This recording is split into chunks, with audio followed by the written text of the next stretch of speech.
right, hello everyone. Welcome back to a different side of the inside. We're continuing our conversation. It has been great. We were just, our last segment, we were talking about slavery. We were talking about several things, but we want to hit on the slavery and the slavery mentality and how that affects our people, and the violence that happens within the prison on same race violence, usually with our black people or African Americans, or however you want to identify them. Slavery, because when I'm listening, and oftentimes I look at it as slavery, they're operating in a slave mentality in the prisons because they want it to be like that, the officials, the people that are in charge. And it's the same concept in slavery time. They would take the child as young as they possibly could, and then they started working the field. And they would work those fields until they became old and couldn't work them anymore. And they might place them in the house, or they might just allow them to live out their lives. So we see the same thing in the prisons. They bring in these kids. Some of them are kids and tried as adults. Not talking about their acting like they're innocent of their crimes, but you take a child, you put them in a adult situation, in adult prison, and you work them. They're there the whole time. You give them 200 years or 160 years or life sentences, and so they're working all this time until they get old.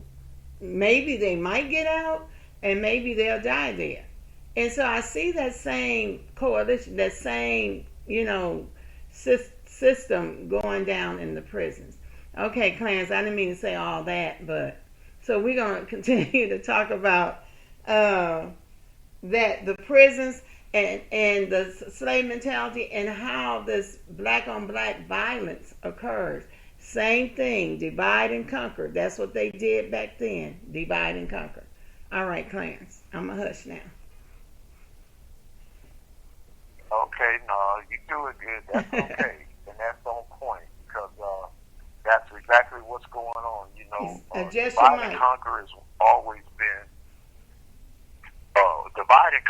always been a method, an effective method, for systems to work against people of color in these settings. And this prison setting is no different than the application and the way they apply things of slavery of old, because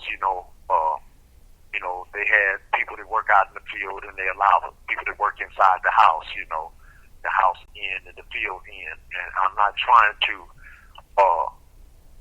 cause rage because racism is such a sensitive matter, and people think that we're out of slavery. And why keep bringing that back up, as if it doesn't exist, and people are affected and offended by it, where they even lack the knowledge about what happened then, because they're not apprised of their history as much as they think they know about their history, because the very actions and the very systems that are still in place today are systemic, and they are racist. And people today are in a comfort zone to where they believe as long as they got theirs, as long as they got their own house, they earned it. As long as they got their own job, they earned it. As long as they got their own money, they earned it. But they don't want to come to... You have 60 seconds remaining. The masses and the class of the people, until something happens to them. Then all of a sudden, it matters to be black, or it matters to be Hispanic, or it matters to be an other, Asian. People deflect differently. We're going to have to pause. Again, I apologize for the break, but we'll be right back.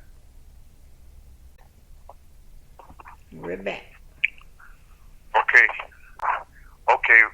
we've returned from where we paused at, and again, I like to reiterate the fact that a lot of people are programmed to believe things that are untrue, because they've grown accustomed to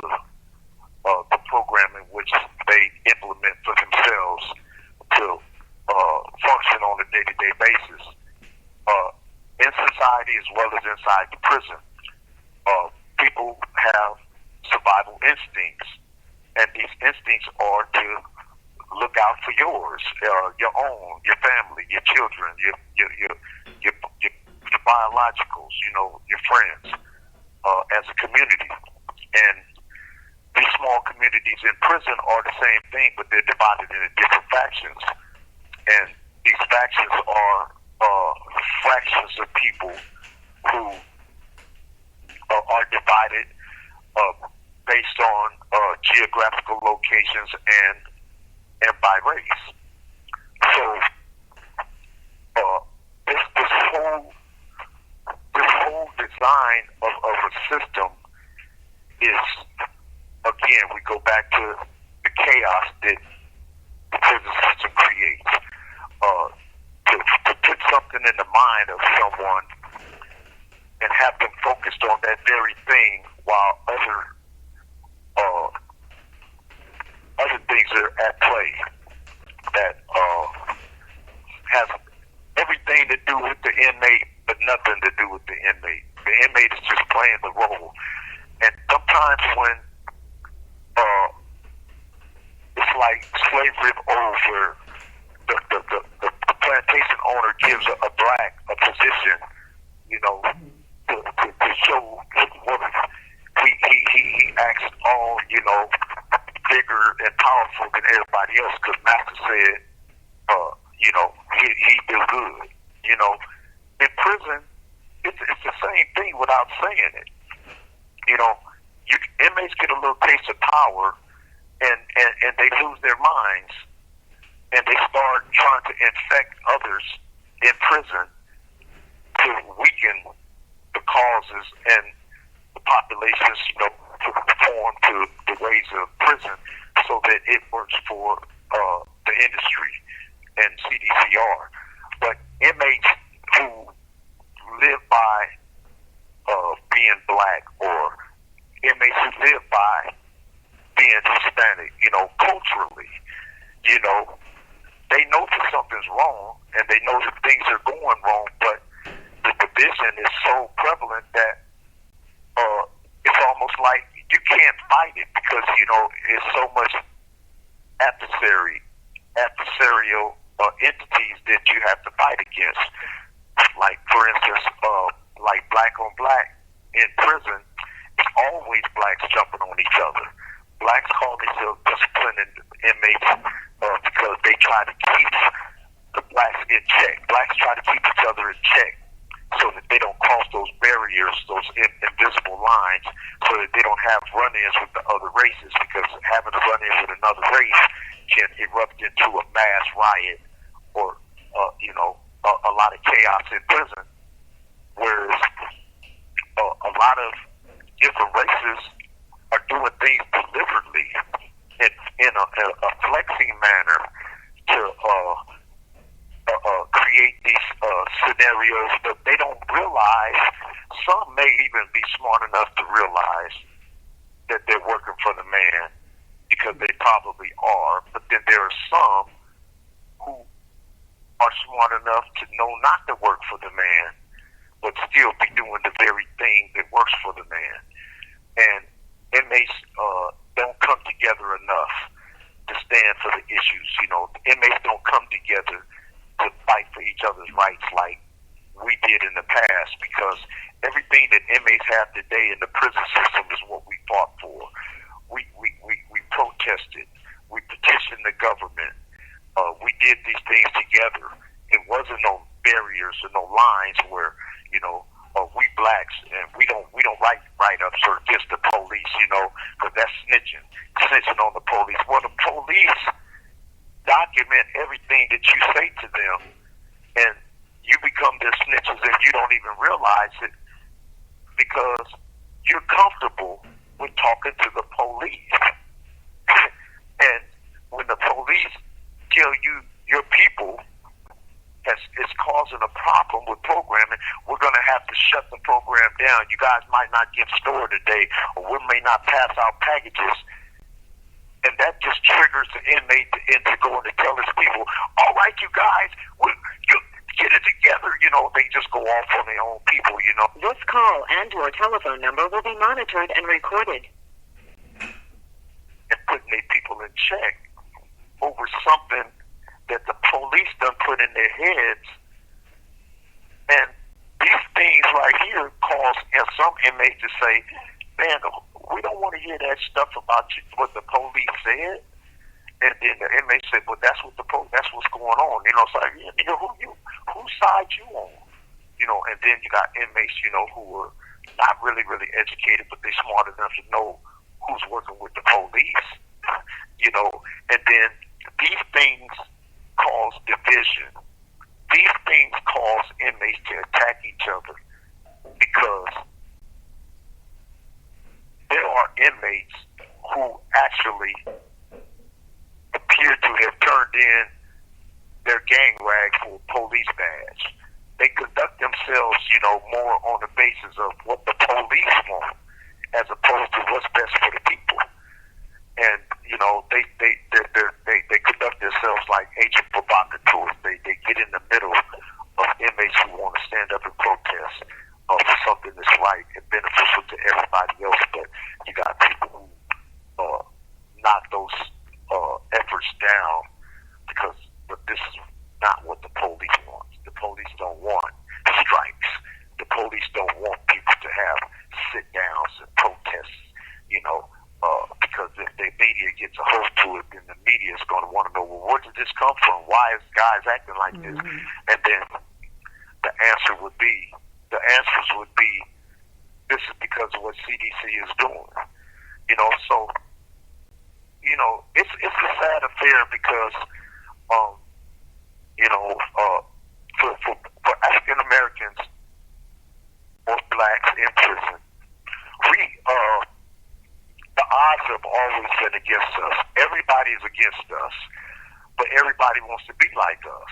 Everybody follows our trends, our swag, our rap, our music, our, ways of being, even our humor, and people act like they're against us. In society, we all kick it. We all live around each other and grow up in the same communities, and we kick it with each other until something bad happens, and then they go to little lightweight wars. But those are... This call and your telephone number will be monitored and recorded. Those matters are patched up fast in society because you got influential entities that, speak out and they say, hey, no, we're not going to do this, as opposed to in prison, the people in prison are looking to benefit in any kind of way possible, and they only give it to a few people, and those few people don't view themselves as being, tokens, and flunkies of the system, but they are, and the CDCR is becoming more and more what you would call creative and idealistic on how they're going to continue to keep the violence and everything going in prison, because right now today they're emptying out buildings so that they can introduce back into the general population societies the guys who PC'd up and locked it up, what they call SNYs, sensitive need yard inmates, who had problems coping and dealing with the general population. Some people got tired of the violence. Some people did wrong. They owed money and they break up debts, and they turned themselves into the law and said, hey, I got to get out of here. And they became SNYs, and they become in on those yards, and they're separated from the rest of the general population. But those yards have became so infested with crimes and the same things that were going on in the general population, to the point where the violence is at an all-time high over there.